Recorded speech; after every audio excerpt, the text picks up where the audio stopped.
You know, when it comes down to it, movies based on books usually just aren't as good as the books they're based upon. You're able to do a lot more with the book. You're able to create a more realized world, a more real world. In Jurassic Park, for example, great movie, an even greater book. It just talks about so many more things, and it's just very interesting. Lost World, the same thing. Congo, the same thing.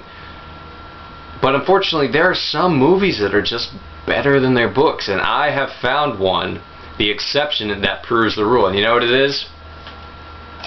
It's Jaws.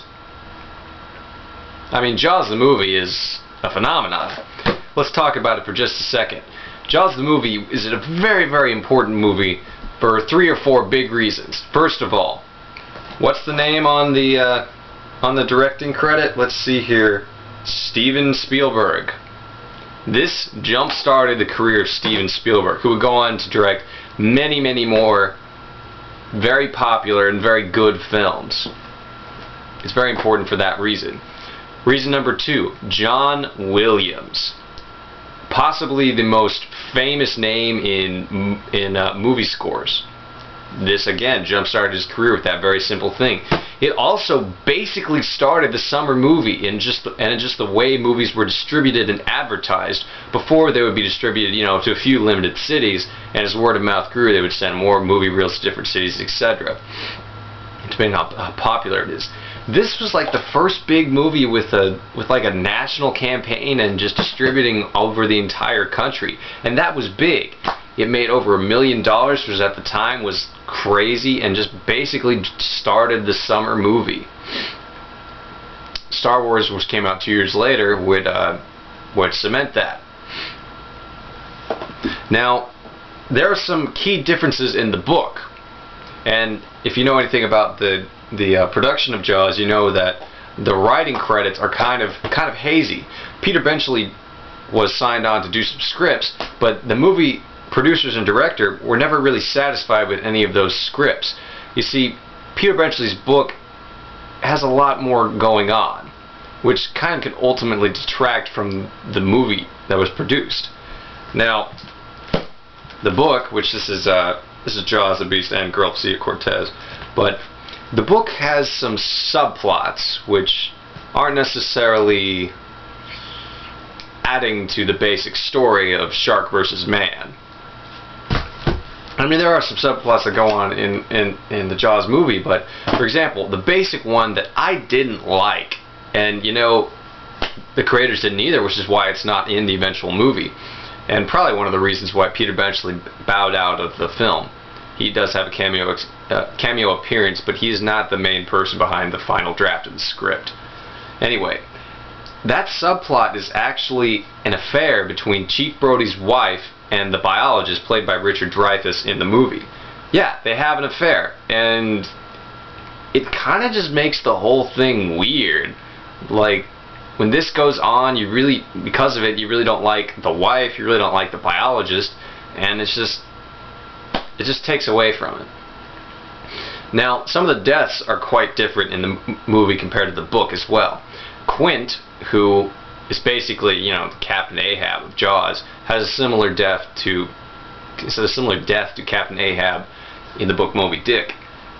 He's actually dragged into the water and drowned. The harpoon that he fires into the Jaws shark, the rope wraps around his leg. Of course, it's tied to something. I believe the barrels. And he's just dragged into the water and he drowns. That's it. It's kind of like what happens to Moby Dick, but it's just not nearly as satisfying as what happens in the movie, in which, of course, he's actually attacked, killed, and eaten by the shark, which was an amazing scene and really freaking scary. I mean, it's great. Now, there's also a difference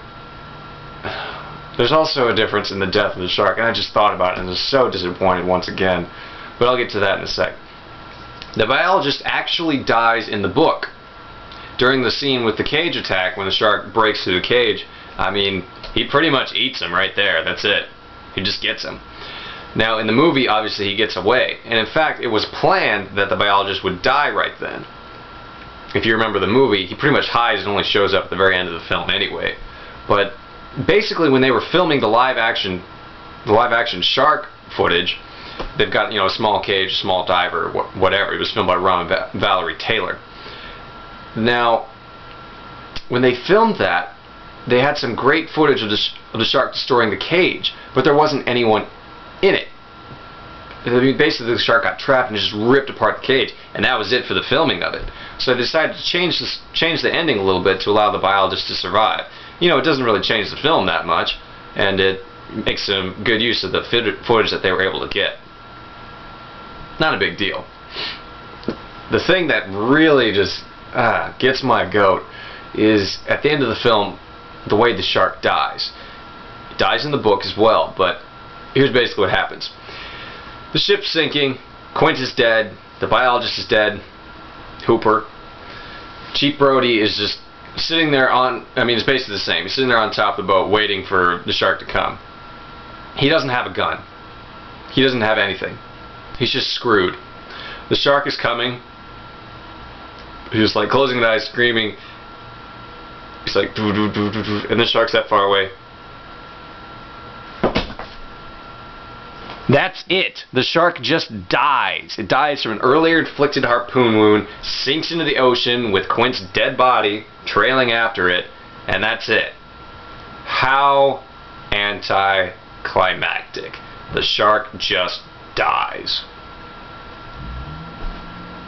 I mean, to think about it, it would have been a better ending if it just ate Chief Brody at the end or something. But no, shark just dies. It's like, that's it for me. It lost too much blood.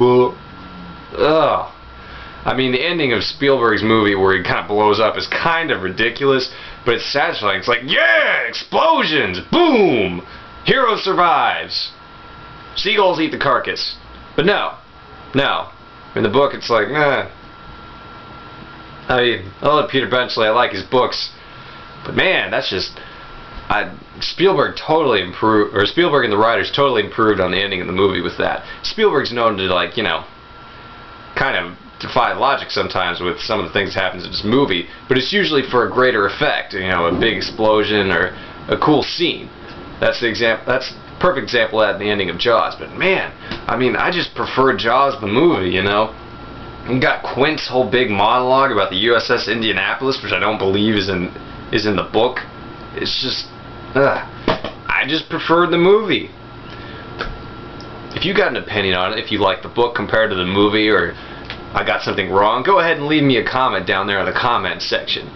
But for right now, it'll be Jaws the movie for me. I'll see you next time.